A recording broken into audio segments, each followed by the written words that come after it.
धारणी शहरात प्रधानमंत्री ग्राम सडक योजनेची संबंधित अधिकारी ऐसीतेसी करीत असल्याचे दिसून येत आहे. आर्थिक मलाईकरिता अधिकाऱ्यांच्या आशीर्वादाने धारणी शहरातील एकही रस्त्याचे नियमित बांधकाम झाले नसल्याचे उघड झाले आहे. अशातच कंत्राटदारसह अधिकाऱ्यांच्या कार्यक्षमतेवर आता धारणी शहरात प्रश्न निर्माण होत आहे. देशाचे पंतप्रधानांच्या नावाने प्रधानमंत्री ग्राम सडक योजनेसह अनेक कल्याणकारी योजनेचा देशात प्रारंभ करण्यात आला. ही ग्राम सडक योजना मेळघाटातील धारणी तालुक्यात सुरू असताना मात्र या तालुक्यात अनेक ठिकाणी अनियमितता सुरू असल्याचे उघड झाले आहे. कुसुमकोट बुजुर्ग ते कालपी रोडचे बांधकाम झाले असताना पहिल्याच पावसात येथील पूल 2 ते 3 फूट दबला गेला. प्रधानमंत्री ग्राम सडक योजनेत येथील अधिकाऱ्यांच्या आशीर्वादाने धारणी तालुक्यातील एकही मार्ग नियमितपणे व नियमानुसार बांधण्यात आला नाही.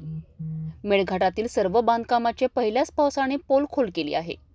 कुसुमकोट खुर्द ते कुसुमकोट बुजुर्ग मार्गे कालपी या रस्त्यावर बांधण्यात आलेल्या पूल रपटेची पोलखोल करण्यात आली आहे.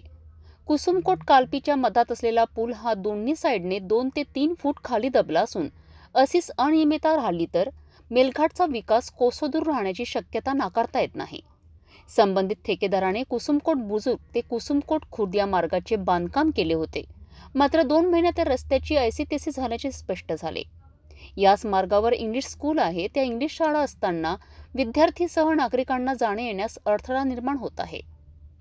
मेळघाटात प्रधानमंत्री ग्राम सडक योजनेचे अधिकारी अमरावती मुख्यालय बसून धारणी कामाकडे लक्ष देत नसून सर्व कामे कागदावरच ऑल इज वेल दाखवत असल्याचा दिखावा करीत आहे. या भ्रष्ट अधिकाऱ्यांवर कारवाई करण्याच्या मागणीला आता जोर धरत आहे. याकडे जिल्हाधिकाऱ्यांनी व विभागीय आयुक्त यांनी लक्ष देण्याची गरज आहे.